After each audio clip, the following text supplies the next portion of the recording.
7:07 de la tarde, esto es Milenio 3, este programa, el último de esta serie de cambios.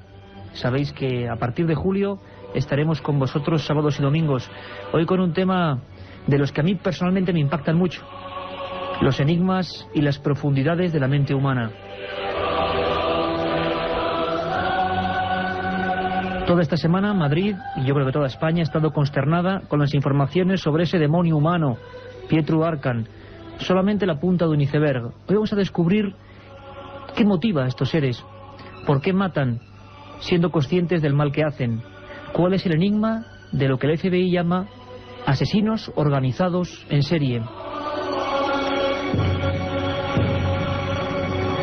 Y vamos a hacerlo con el mejor equipo: Carmen Porter, Katia Rocha, Carlos Barroso, vuestro amigo Iker Jiménez y, como siempre, lugartenientes de lujo Jorge Martínez, José Antonio Hernández, a los mandos de la nave del misterio.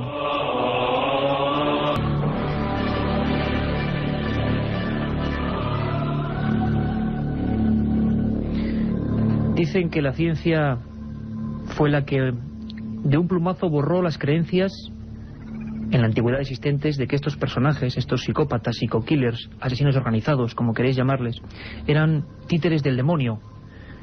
Hay tratados hasta el siglo XVII y XVIII que hablan de cómo el maligno gobernaba la mente y los actos de estas personas. Y es la ciencia, la primitivísima ciencia forense, la que empieza a decir que no, que hay una especie de cóctel explosivo de elementos biológicos, de elementos mentales, incluso ambientales.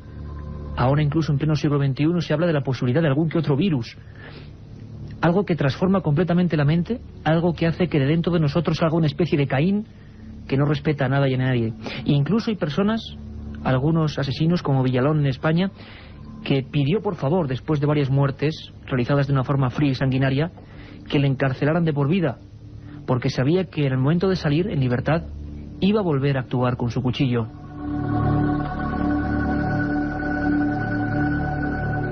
Dicen forenses que iban a estar aquí, como José Antonio García Andrade, que la marca de Caín persiste con sus demonios en todos nosotros. No sabemos qué ocurre en algunas mentes, si son defectos de la corteza cerebral, si son traumas de la niñez. ¿Por qué algunas personas, como dicen algunos especialistas que vamos a tener aquí, se convierten en eso, en casi replicantes del demonio? Personas que dicen que seguirían matando hasta que alguien los mate a ellos. Vamos a penetrar y vamos a conocer algunos de los casos más intrigantes. Como decía, hemos creado el equipo de Milenio 3 este programa porque la semana ha estado marcada. Siempre parece que es una realidad oculta, que nunca emerge, que nunca sale, marginal. Pero de repente, como la daga de un cuchillo, rompe todas las páginas de los periódicos. Esa cara, esa mirada diabólica, esa mirada fría de Pietro Arkan ha vuelto a ser primera plana. Marta González Novo, nuestra compañera de informativos, nos recuerda en esta crónica quién es este hombre y cuál es su siniestro pasaje de sangre y terror.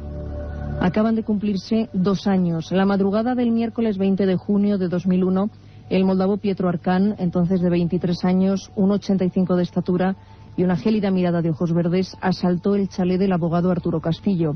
La fatalidad hizo que precisamente esa noche la familia se olvidase de accionar el complejo sistema de alarma que protegía la vivienda. Arkan se coló por una ventana.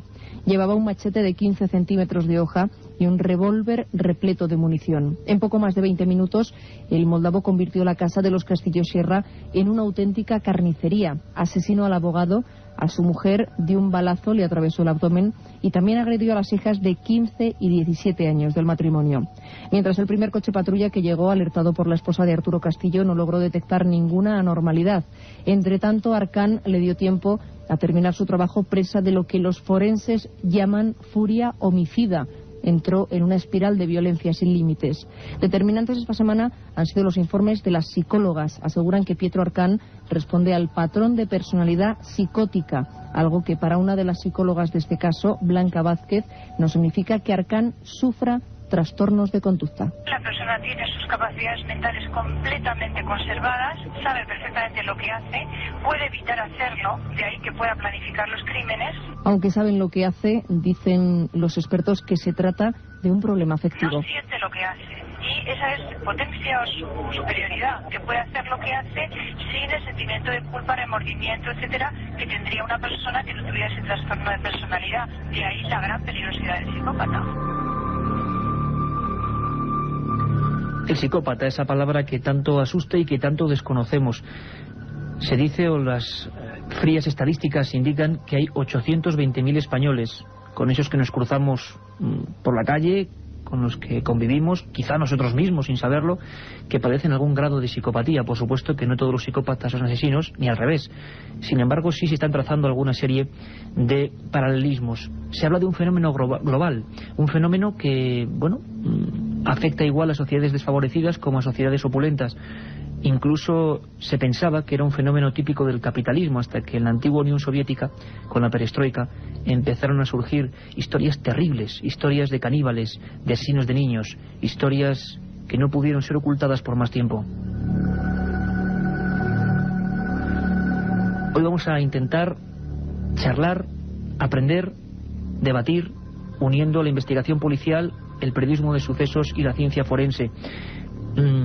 Manuel Marlasca es un gran periodista de investigación, trabaja en la revista Interview y junto con su compañero Luis Rendueles ha hecho un magnífico libro, Así son, así matan, y ha diseccionado la vida de algunos asesinos psicópatas españoles.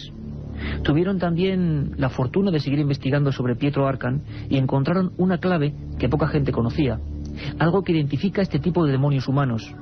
Aquella noche de infierno en la casa del abogado Castillo no fue la primera. Había un rastro cruento que venía desde la Europa del Este. Pietro Arcan aquí se dio a conocer como el asesino del abogado de Arturo Castillo, pero poco después supimos que él en Rumanía, que es un país por en el que pasó bastantes años, y en Rumanía las navidades inmediatamente anteriores al asesinato de Arturo Castillo, él estuvo allí, fue a casa de un mafioso local que se dedicaba sobre todo a la falsificación de pasaportes para los emigrantes que querían salir hacia Europa Occidental, y entró con un cómplice en su casa y el asesinó a golpes a un señor que se llamaba Marius George y lo mató pues a martillazos con una especie de porra que sirve para desnucar a los peces grandes. Allí lo mató en presencia de su mujer, a la que dejó gravemente herida, y se volvió a España a seguir con su carrera delictiva, que es lo único que ha hecho aquí y allí por donde ha pasado. Milenio 3. Periodismo de lo desconocido. En la SER. Catedrático de psiquiatría forense, autor de innumerables libros, dicen que el más prestigioso forense español, unos cuantos miles de autopsias a sus espaldas, investigando en casos terroríficos. José Antonio García Andrade, buen amigo de este programa, nos hablaba cómo eran tratados estos sujetos en la no tan lejana antigüedad. El endemoniado, el satanizado, incluso inicialmente en Inglaterra se les empezó a llamar locos morales, y entonces fue un poco más tarde, ya en el siglo XIX, cuando empezamos a hablar de psicópatas. Los llevaban a la hoguera, luego muchas veces los ejecutaban de las formas más crueles, increíblemente, y bueno, todavía en muchos países se sigue aplicando la pena de muerte. Y le preguntábamos a don José Antonio García Andrade si él se había encontrado con muchos cara a cara. La respuesta es afirmativa. ¿Qué es lo primero que llama la atención de estos seres? ¿Cómo podemos distinguirlos para quizá poder evitarlos? ¿Qué es lo que se nos queda grabado de su mirada? Tienen una personalidad disarmónica, mal estructurada, tienen un ego prepotente, invasivo, tienen una escasa resonancia emocional y afectiva, son enormemente fríos, son, como dicen algunos clásicos, capaces de andar sobre cadáveres sin inmutarse. Capaces de caminar por encima de cadáveres y no inmutarse. Una frase que creo que define perfectamente la mentalidad extraña, no sabemos si enfermedad o no, de estos seres. Carmen Porter, buenas tardes. Buenas tardes, Iker. Un tema de los crudos, de plena actualidad. Queremos conocer más porque una noticia nos ha vuelto a sobresaltar. Y la misión de este equipo de periodistas y investigadores es eso, indagar. Hemos encontrado historias que brevemente nos vas a resumir, sorprendentes. Fenómeno global, da igual la cultura, da igual el dinero, da igual incluso los condicionantes al parecer ambientales, porque este fenómeno ocurre desde siempre y en cualquier religión, costumbre o comunidad humana. Hay algunos casos, son breves pinceladas, terribles, ¿no, Carmen? Hay algunos casos que son auténticos demonios humanos, como el de Anatoly Onkoprienko, alias Terminator. Nacido en Ucrania, mató a 52 personas, 10 de sus víctimas fueron niños. Cuando las ejecutaba seguía un ritual, elegía casas aisladas, mataba a los hombres con un fusil y a las mujeres y niños con un cuchillo, un hacha o un martillo. También dentro de estos demonios entra Nikolai Dumont-Galiev, un caníbal soviético al que se le probaron 7 muertes, aunque él siempre aseguró haber cometido más de 100. Otro detalle importante que ahora descubriremos con nuestros investigadores: parece que solo se les puede probar algunas muertes y sigue habiendo un sinfín, una auténtica cantidad impresionante de casos sin resolver, a los que los policías, investigadores, periodistas intentan trazar nexos de conexión. Muchos de ellos, incluso en ese ego enfermizo que nos decía el doctor Andrade, se implican casos que incluso a veces no han hecho. Thierry Paulin, conocido como el monstruo de Montmartre, se vestía de mujer, llevaba el pelo teñido de rubio platino y confesó haber matado a 21 ancianas acuchillándolas, obligándolas a beber sosa cáustica o asfixiándolas con una bolsa de plástico en la cabeza. Anatoly Golovkin, sádico sexual, que fue condenado a muerte por el asesinato de 11 adolescentes a los que cortaba los testículos. En esas estadísticas, 820.000 afectados en diversos grados de psicopatía solo en nuestro país. Se incluyen ancianos, niños, mujeres, hombres. Es un enigma al que la psiquiatría debe hacer frente. No sabe cómo hacerlo exactamente. Lo estudia, lo indaga, pero desde luego parece que ni las causas, ni lo que es peor, el remedio, están claras. Pedro Alonso López, alias el monstruo de los Andes, confesó ante la policía ser el autor del asesinato de 310 niñas. Estrangulaba a sus víctimas mientras las violaba. Luis Alfredo Garavito confesó haber torturado, violado y matado a 140 niños de entre 6 y 16 años. Marcaba el cuerpo de sus víctimas con largas líneas que dibujaba sobre sus troncos. Líneas, símbolos, detalles. Sabremos hoy por qué el FBI y algunos investigadores hablan también de asesinos visionarios. Las voces les obligan. Algunos parece que tienen una misión casi divina o infernal. Harold Frederick Shipman, más conocido como el Doctor Muerte. Se le atribuyeron los asesinatos de 236 pacientes a lo largo de 23 años de ejercicio profesional. El médico mataba a sus víctimas cuando las visitaba en sus casas con altas dosis de morfina. Ahmad Surayi estranguló 42 mujeres con un cable eléctrico, bebía su saliva, desnudaba los cadáveres y los enterraba en círculo, con la cabeza apuntando hacia su domicilio. Todo ello con la creencia de que así se convertiría en Duncan, un sanador místico. Kaved Vikal confesó haber asesinado a 100 niños después de violarlos. Para deshacerse de sus cuerpos los introducía en bidones de ácido. Y por último, José Antonio Rodríguez Vega, conocido como el asesino de ancianas, mató al menos a 16 mujeres mayores en Santander. Fue condenado a 440 años de cárcel, pero no los cumplió. Fue asesinado por varios de sus compañeros de prisión en Tropas, la prisión salmantina, en octubre del año pasado. Una alineación terrible, un equipo de fútbol demoníaco, sin duda alguna. Una serie de personas, solo la punta, digo, de un iceberg, que sigue presente desde hace muchos años y a los que la policía, la ciencia, la medicina intenta poner coto. Vamos a profundizar mucho más en esta hora de Milenio 3 especial. Aquí en el estudio 1, aunque sea de día en penumbra, lógico con este tema, tenemos a un buen amigo, compañero de este programa, que siempre que hablamos de asuntos policiales, criminalística, es un poco nuestro libro, nuestro consejero. Él ha realizado un libro junto a Carlos Verbel, él es Salvador Ortega, muchos seguro que ya lo sabéis, un libro llamado Psicópatas Criminales, los más importantes asesinos en serie españoles.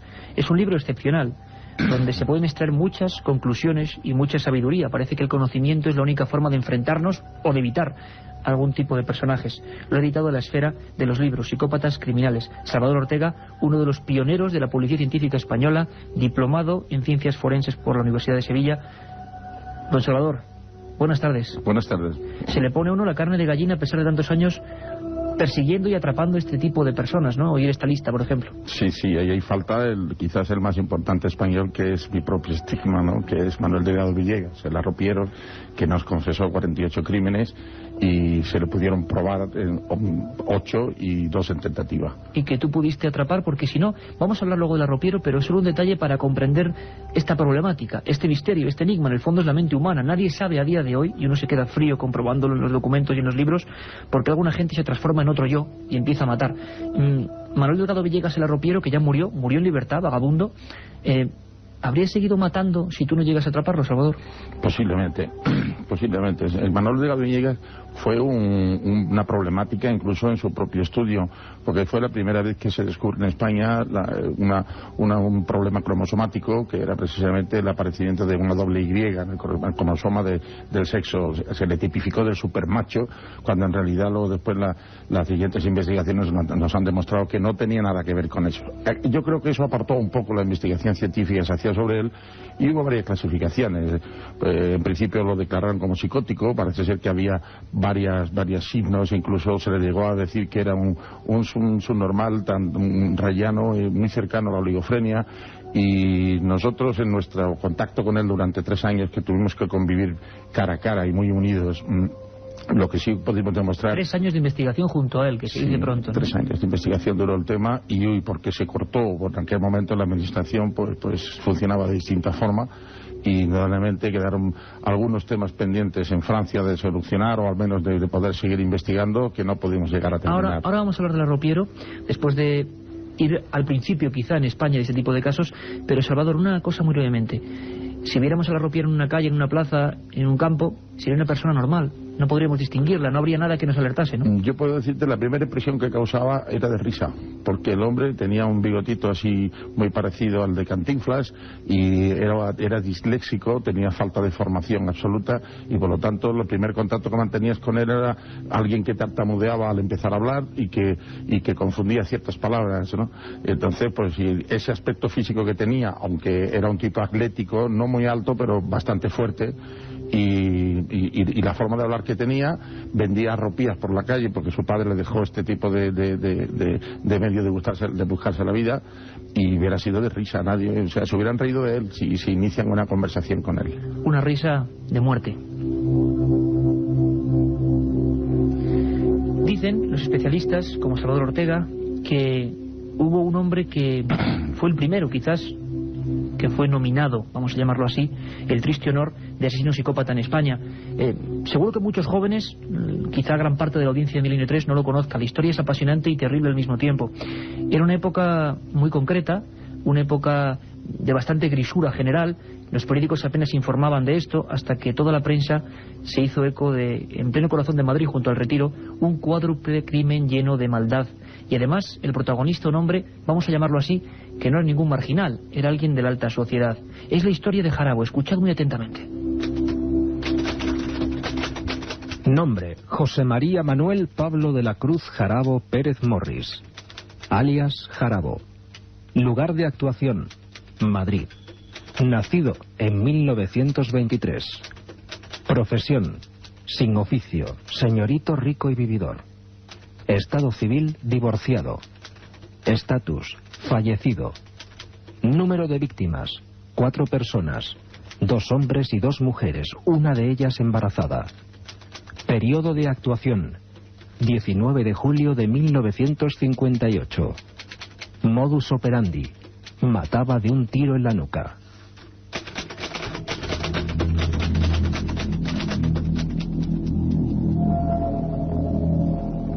Un verano de ventanas abiertas, como ahora mismo, de mucho calor, y de repente unos disparos, unas cuchilladas. Algo ocurrió en plena alma de Madrid. Investigó el asunto profundamente otro compañero y amigo, Francisco Pérez Avellán, periodista de sucesos, que siguió la historia para hacer un viejo libro maravilloso, Jarabo 1958. Él le llamó un criminal que marcó una época. El primer nominado, decimos de nuevo, como psicópata criminal en España. El último agarrotado por causar crímenes contra sus semejantes. Francisco Pérez Avellán, en un alarde de síntesis, nos cuenta qué hizo este hombre.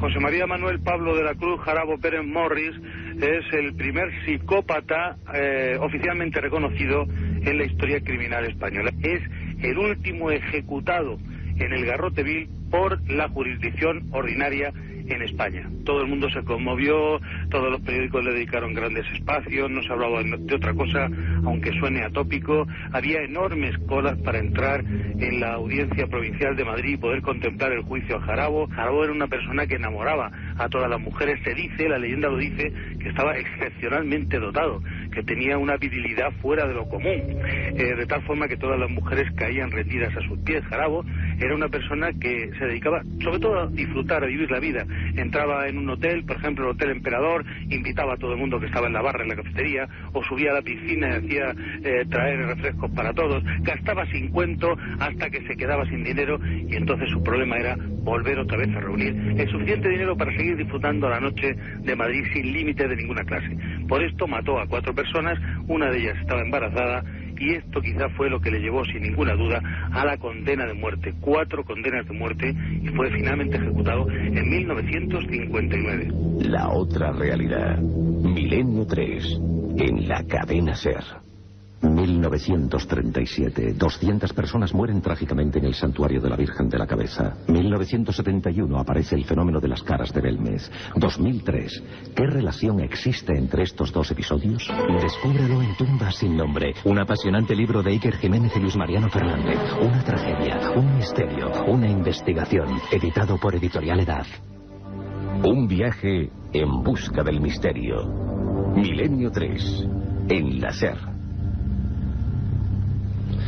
Tumba sin nombre, nuestra última creación. Precisamente queremos además invitaros el día 9, Carmen, ¿verdad? Ahora lo vas a contar tú, a la presentación a todos los amigos de Milenio 3. Tenemos muchas más cosas, hacemos un pequeño impasse, estábamos metidos de lleno con Jarabo, pero sabéis que siempre, más o menos a la mitad de cada programa, recordamos nuestra segunda edición. Esa es la inamovible, la de 3 a 4. Carmen, ¿qué vamos a tener? Ante todo, anunciar, Iker, esa próxima presentación el día 9 de julio, miércoles, para todos los amigos oyentes que se quieran acercar. Tumba sin nombre, de Iker Jiménez y de Luis Mariano Fernández. El evento tendrá lugar en la Casa de Cantabria, que está en la calle Pío Baroja sin número, esquina Menéndez Pelayo, justo al lado del Parque del Retiro. La hora a las 8 de la tarde, Iker. Allí os esperamos ver a todos y daros un fuerte abrazo. Y ahí estará nuestro compañero y amigo Salvador Ortega, que tiene mucho que ver con esta investigación. Y esta noche, Iker, de 3 a 4 de la madrugada, como siempre, nos iremos hasta Salamanca, de la mano de nuestro corresponsal Gonzalo Pérez Sarror, que nos hablará sobre el último caso OVNI que se ha producido en España. Fue en la madrugada del día 11 de junio, y también, además de Salamanca, se pudo observar en Valladolid, Burgos y Vitoria. Y como siempre, Iker, nuestras secciones de madrugada, los viajes de Carlos Barroso, las leyendas urbanas, las conspiraciones y las noticias más misteriosas. Todo ello en Milenio 3. Es el menú de 3 a 4, la segunda edición de Milenio 3. Os esperamos.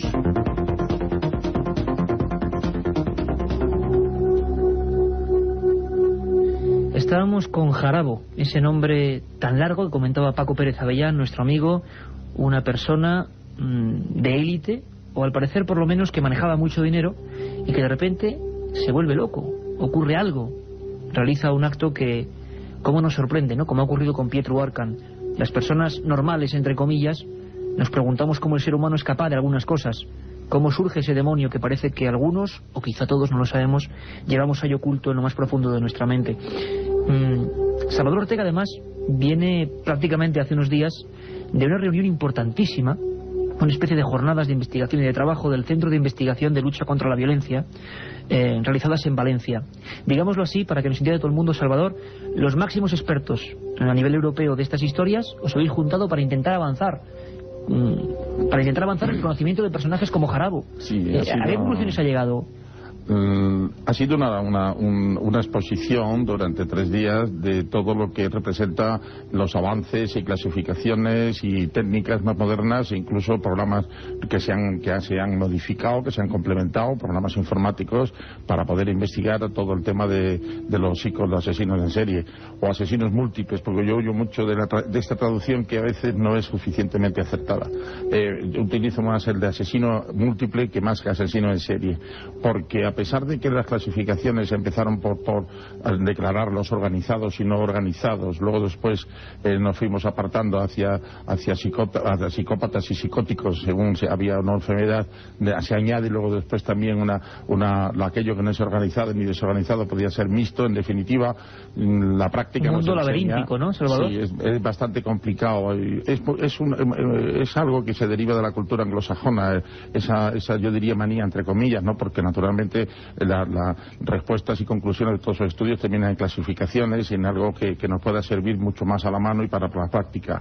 Y estas clasificaciones pues se meten en errores, porque un asesino en serie o un asesino múltiple, cuando está acostumbrado a asesinar de una forma y mantiene esa línea de metodología para poder cometer sus crímenes, de escoger lugares o no escogerlos, o escoger víctimas o no escogerlos, el día que se encuentra a una víctima completamente distinta, pero que es propicia a lo que él quiere hacer y no tiene encima los útiles con los que mata porque los ha dejado a lo mejor en cualquier sitio, no los portaba en aquel momento, mata igualmente, pero utilizando otra técnica y utilizando otros útiles.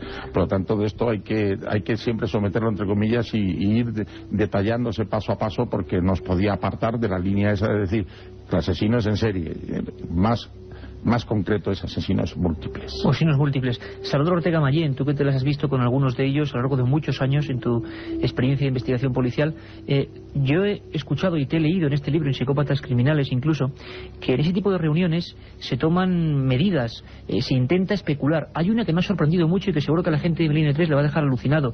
Se está pensando incluso a realizar chips, digámoslo así, como chips los que tienen algunos animales, para intentar impedir... Bueno, en realidad eso sería una... ¿Es ciencia ficción o no es ciencia ficción? Es ciencia ficción por el momento.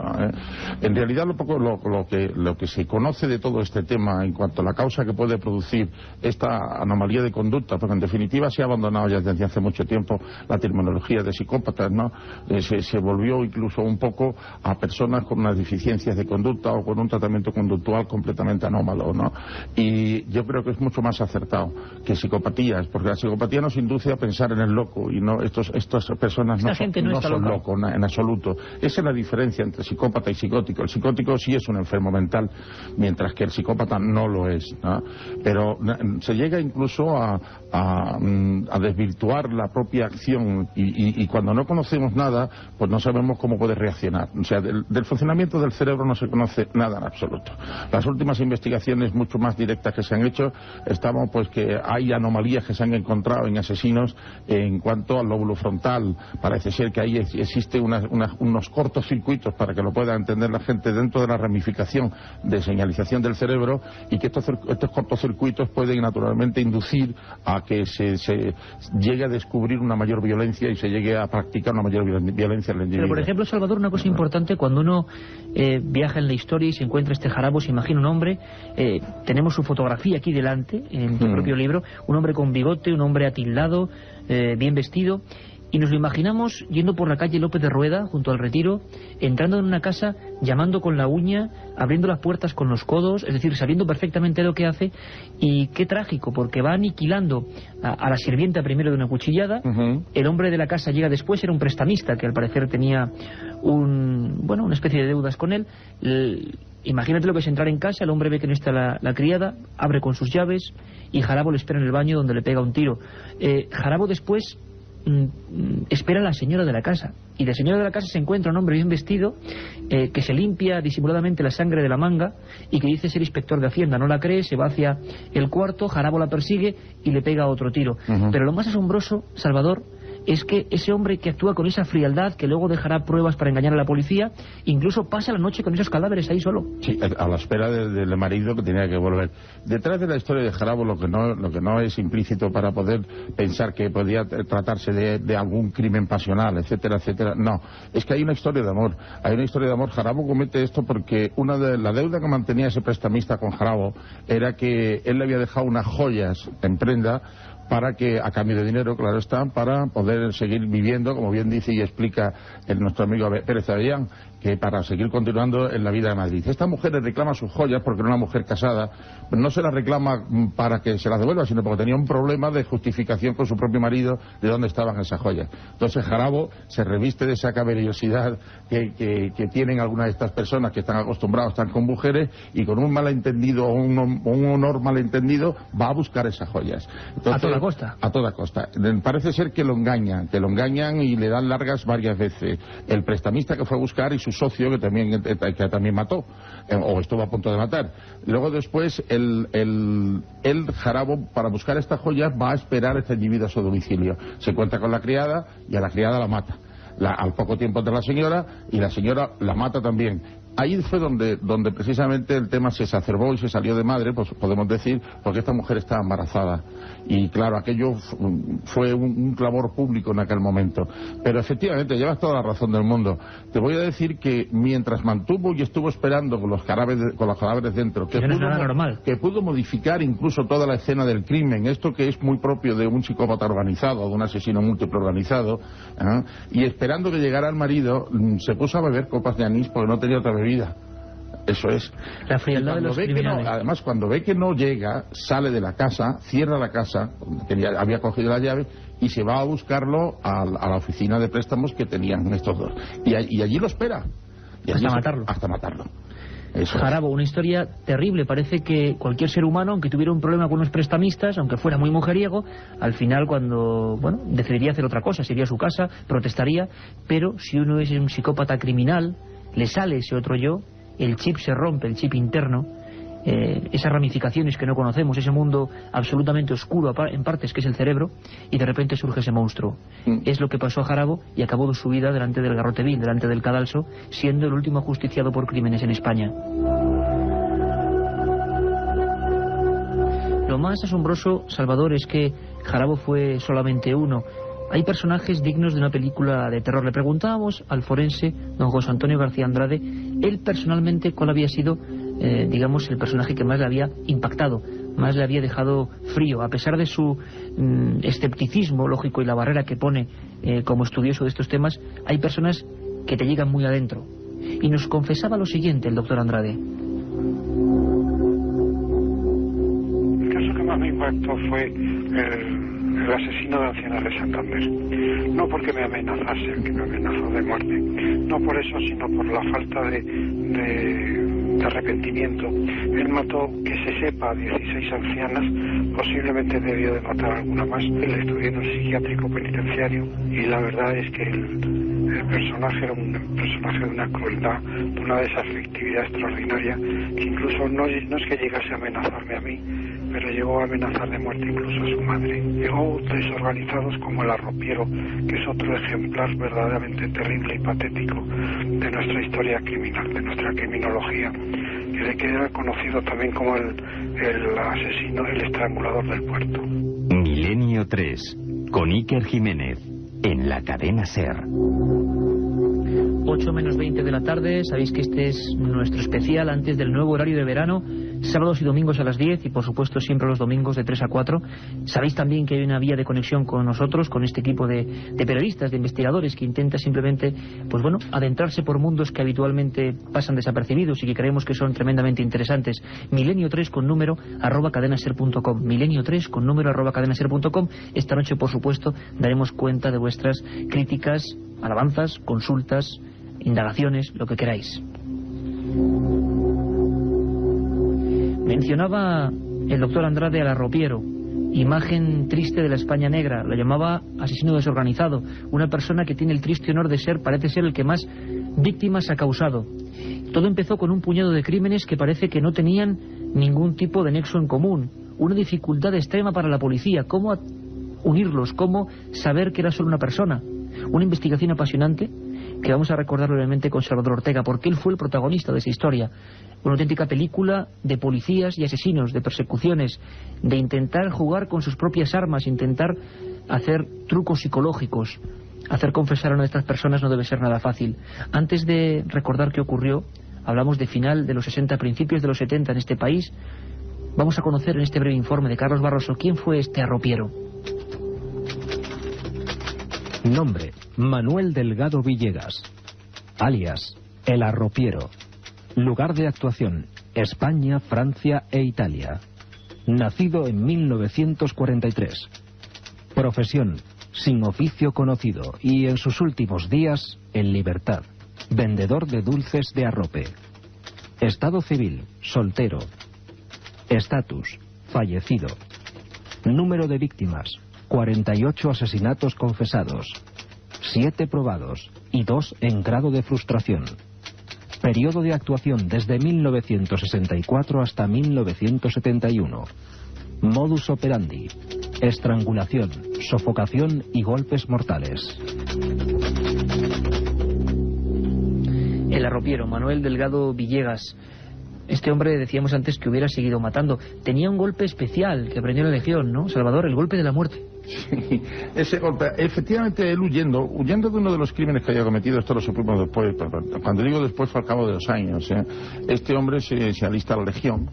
Y en la Legión, cosa rara, porque además era en aquella época pues el lugar donde algunos delincuentes trataban de huir y centrarse para que la policía no los detectara y demás, ¿no?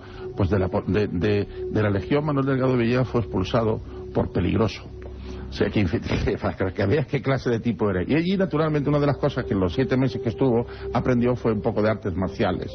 Y uno de los golpes que daba era el golpe en el revés de la mano, y empujando todo su cuerpo hacia él, lo daba perfectamente. De hecho, uno de esos golpes es lo que produce la muerte del primer crimen que cometió en el puerto de Santa María. ¿En la garganta, en la tráquea? Sí, dio un golpe en la tráquea, rompió el ioides y el individuo cayó al río Guadalete, cayó naturalmente pues muerto. ¿Y tú como policía estabas entonces en el puerto de Santa María? Sí, yo estaba en aquella época, sí. ¿Y os encontréis con diversos crímenes sin resolver o es primero la investigación y el atrapar a una persona que poco a poco os va a vosotros desgranando otras historias? Nosotros nos encontramos, estábamos investigando el cadáver que aparece de este chico y en el momento de la autopsia, según la ley, en aquel momento todos los cadáveres que aparecían en las orillas del mar, muy cerca en ríos y tal, pues pertenecían a la dotación administrativa de la Comandancia de Marina. Y entonces pues pasó a hacer la autopsia aquel día, pues el médico de Marina que estaba de guardia. Era un médico militar y llegó a hacer la autopsia, y cuando pues el hombre fue a hacer una autopsia, la normal, y ya estaba a punto de cerrar y concluir que había sido muerte por inmersión, de darlo como ahogado, cuando yo dije, vamos a ver, yo veo aquí cosas que no son claras. A esto yo lo agradezco naturalmente mis conocimientos de medicina, para haber estudiado medicina, y le dije que no lo veía muy claro. Durante la época que yo estudié medicina, para poder aprobar anatomía patológica, yo tuve que hacer muchísimas autopsias, porque entonces era distinto a como se estudiaba hoy. Y esas prácticas fueron las que naturalmente me hicieron ver que aquello no era normal. El médico, con toda lealtad y todo honor, dijo, mire usted, yo soy un médico de medicina general, yo no soy un forense, y por lo tanto yo he hecho lo que conozco de autopsias y lo que conozco de tal, y mi conclusión es esta. Le propusimos entonces, y no se molestaba mucho, de que viniera un forense, aunque solo fuera a ayudarnos, ¿no? Él aceptó muy amablemente, y fue la primera vez que nosotros pues tuvimos contacto con don Luis Frontena, que estaba entonces en el puerto, aunque aún no era forense oficial. Sí conocíamos pues que este hombre era un superdotado en medicina legal, y nos hizo una autopsia de las de libro, la verdad, de las de libro, y descubrió que efectivamente pues el ioide estaba, una de las asas del ioide estaba rota, y justo por un golpe que nos coincidía luego después con la descripción que nos hacía Delgado Villegas de ese golpe famoso de la muerte. ¿Y cómo fue el primer encuentro con ese hombre, Salvador, cara a cara? Con el Delgado Villegas, pues fue muy simpático, porque nosotros andábamos detrás de una desaparición. Fue una chica que pues también era una deficiente mental, pero que era bastante agradable físicamente, estaba bien, y ella tenía pues la manía de montarse con los camioneros y perderse con los camioneros. Parece ser que se ganaba sus perritas así, ¿no? Y el hermano denunció la desaparición de esta chica, y la dimos, pues le dijimos, no te preocupes, que va a aparecer, que otras veces se ha hecho marchado con camioneros y demás. No obstante, sí iniciamos una serie de pesquisas alrededor de ventas y demás de los pueblos donde los camioneros solían parar para reunirse, y ninguno de ellos lo había visto, ¿no? A la tercera o cuarta vez que ya este hombre vino, el hermano, porque también era deficiente mental, nos dice que su hermana tenía un novio y que ese novio pues la había matado. Y un policía municipal, de esto yo lo tenía un poco oculto en la memoria, pero el otro día precisamente hablando con uno de los que intervino conmigo muy directamente en esto, que no hemos vuelto a ver al cabo de muchísimos años, me recordaba que efectivamente un policía municipal de los viejos de Puerto Santa María vino a contarnos que ese posible novio, que podía, a ver si era el que le estaba dando un guantazo el otro día a esta chica por una de las calles del puerto. Entonces fue cuando lo hicimos venir, lo llamamos, pero nos pareció, eso era la primera impresión, era de risa, ¿no? Nos pareció un individuo incapaz de hacerle daño a nadie, pues una persona asustadiza, una persona muy quebrada moralmente. En el momento en que te acercabas a él y le preguntabas, pues el hombre estaba como que no sabía lo que le estaban preguntando, o sea, nos desbordó por completo, ¿no? Y como no teníamos ninguna prueba, le dijimos que se marchara a su casa, pero que lo íbamos a tener muy de cerca. Menos mal que el muy de cerca duró poco tiempo, porque efectivamente lo volvimos a traer otra vez y entonces le empezamos ya a preguntar más concretamente, que nos dijera dónde había estado los días de desaparición de Antonio. ¿Y cuál es la pista, Salvador, que te hace a ti saber que hay un criminal? ¿Cuál es el momento en que él se derrumba? ¿Cómo le pillas, hablando así a nivel coloquial? Fue providencial, pues porque yo le pregunté, él dijo que había estado viendo una película en un cine, en el cine moderno, y así como que no quiere la cosa, metió mano en el bolsillo, hurgando así en el bolsillo, y sacó pues unas entradas de cine cortadas, una entrada. Dice, mire usted, está la entrada del cine. ¿Y qué película viste? Pues vi 2 películas de vaqueros y no sé cuánto y tal, y me empecé a contar las películas, o sea que era verdad que había visto esas películas, ¿no? Estábamos ante aquello que hacíamos, y era verdad que nos estaba diciendo aquello. Se me ocurrió llamar al cine, porque el propietario del cine era amigo mío, y le dije, oye, tal día, ¿qué película fue que las que pusieron? Y se había equivocado el señor Villegas, porque eran películas de guerra. Ahí empezaba, con una historia en un cine de Puerto de Santa María, el fin del mayor criminal español de todos los tiempos.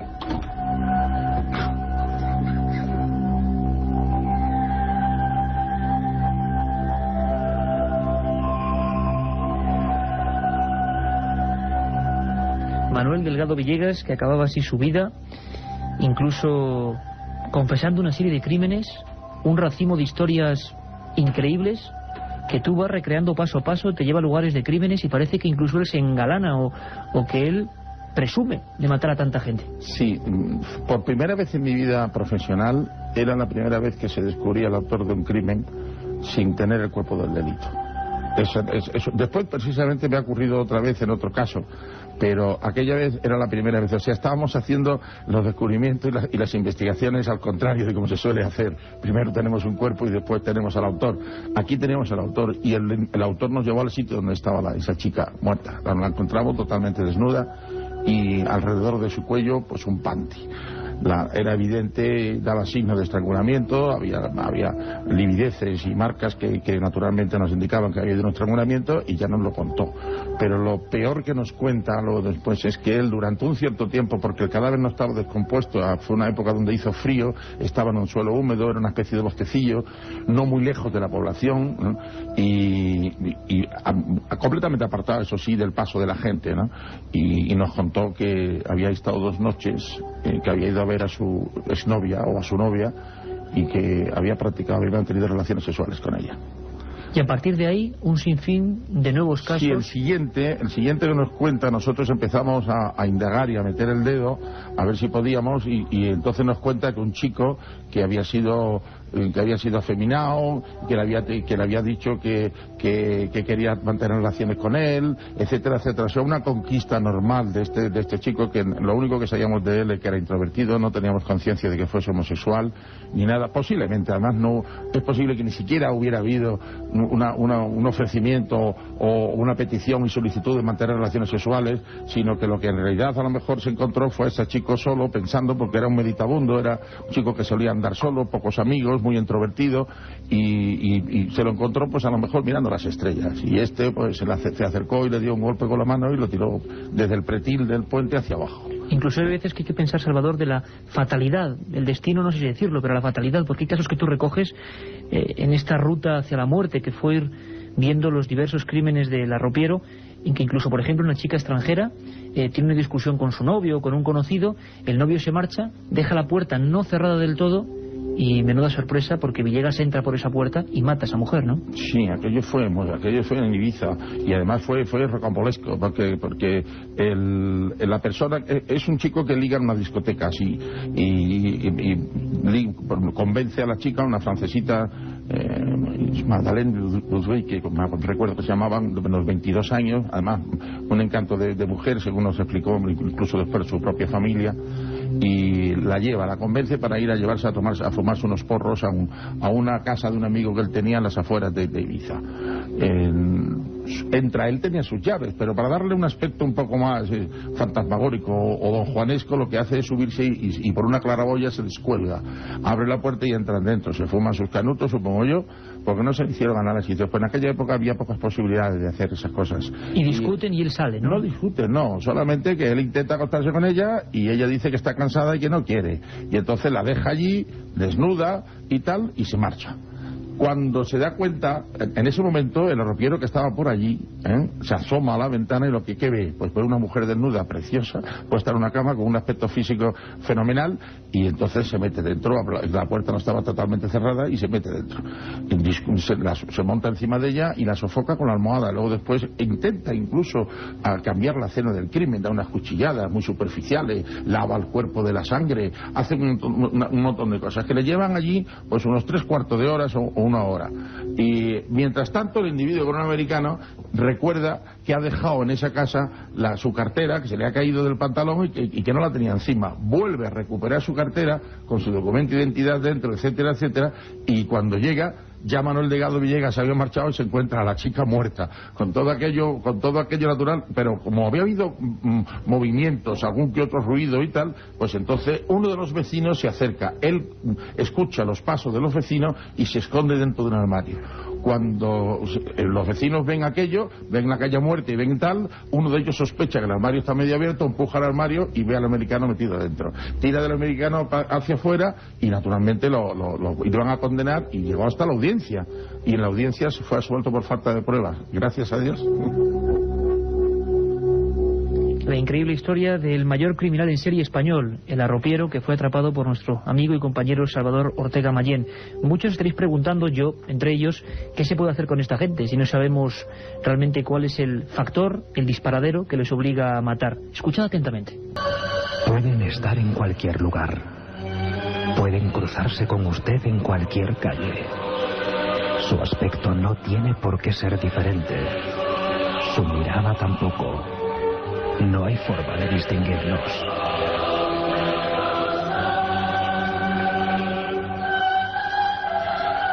Son lobos con piel de cordero que aguardan a su víctima. Hombres bestia con una carga mental a punto de estallar como una bomba de relojería. ¿Qué forma hay de evitarlos?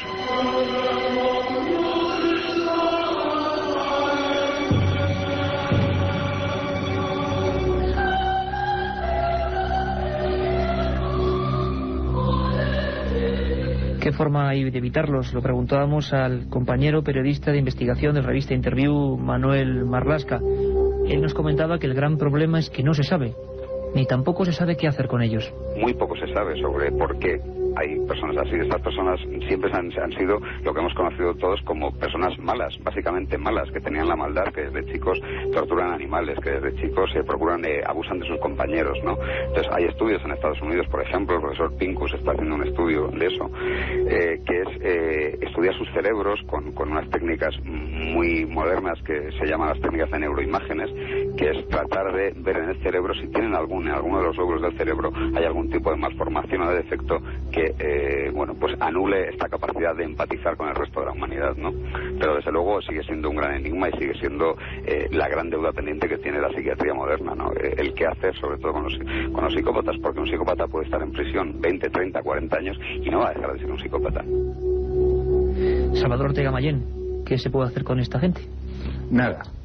aunque esto sea muy duro, nada, no se conoce por qué, ni se sabe lo que es, ni siquiera podemos calificarlo de que pueda ser una enfermedad, porque hasta el momento no se demuestre que sea una enfermedad. Son completamente imputables en el sentido de que saben lo que hacen y cómo lo hacen y lo planifican para poderlo hacer. Y hasta ahora no hay ningún remedio. El peor problema es que, naturalmente, al considerarlos culpables, nuestra legislación los condena. El mayor tiempo de condena que puede estar un individuo en la cárcel son 30 años. Con la reducción de penas en el trabajo y con otras cosas, pues este individuo puede salir a la calle pues con 15, 12, 13 años de condena, 14 como mucho, vamos, como mucho. Y el problema es qué hacerlo después, porque es indudable que van a continuar matando. Incluso hay especialistas que hablan de 1 o 3 asesinos en serie en España ahora mismo actuando con crímenes aparentemente inconexos. La noticia saltó en Vitoria, además lugar donde yo nací. 4 crímenes, algunos apuntan a 5, años 98-99, nadie sabe quién es, hay sospechosos. Nos lo cuenta nuestro compañero de la cadena SER, Marce Rodríguez. Nos situamos 5 años atrás. Vitoria, una ciudad tranquila en la que tradicionalmente nunca pasa nada, se ve sacudida por una serie de asesinatos macabros. Un anticuario, un cordelero, una joven abogada, una profesora de inglés y un empresario de máquinas tragaperras. Aparentemente no existe un nexo de unión entre los asesinatos, pero la alarma salta en una ciudad confiada. Los meses de incertidumbre se suceden hasta que la Ertzaintza, en coordinación con la Policía Nacional, detiene en Madrid a Koldo Larrañaga, un individuo alto, corpulento, de manera siempre amables, dedicado al mundo de los negocios. La policía tiene el convencimiento de que Larrañaga está involucrado en todos aquellos crímenes. En Azcoitia, su localidad de nacimiento, nadie da crédito. La posterior investigación desvela el pasado turbio de Larrañaga, un hombre propenso a la violencia que estuvo envuelto en varios negocios fracasados y que en ese momento se encuentra en una situación de ruina económica. Las huellas de Larrañaga aparecen en el lugar del crimen de la joven abogada. También una videocámara lo filma en las inmediaciones del lugar. Las pruebas le inculpan, además en el asesinato del empresario de máquinas tragaperras. Los demás casos siguen sin esclarecerse, aunque los indicios apuntan hacia él. Larrañaga, mientras tanto, guarda silencio en prisión. Los demás reclusos lo siguen considerando un hombre apacible, incapaz de matar. Incapaz de matar. Salvador, no tenemos más tiempo, ha sido apasionante recordar algunas de estas historias impresionantes, pero sobre todo intentar evitarlo, ¿no? Mientras podamos. Es muy difícil evitarlo. ¿Qué hay que hacer? Nada, pues a la persona que se encuentre frente a un individuo de esta categoría, lo único que puede hacer es ponerse a rezar, porque es que no tenemos ningún signo ni ninguna evidencia física de poderlo determinar, ni poder decir cómo son y de qué forma. Yo le llamo a esto el síndrome del vecino de al lado, porque en cada muerte que sucede y cuando se logra imputar ese asesinato, ese crimen a una persona, todo el mundo dice lo mismo. ¿De quién? Fulanito, pero si fulanito me ayudaba a subir una bolsa, si era una magnífica persona, si era un tío encantador.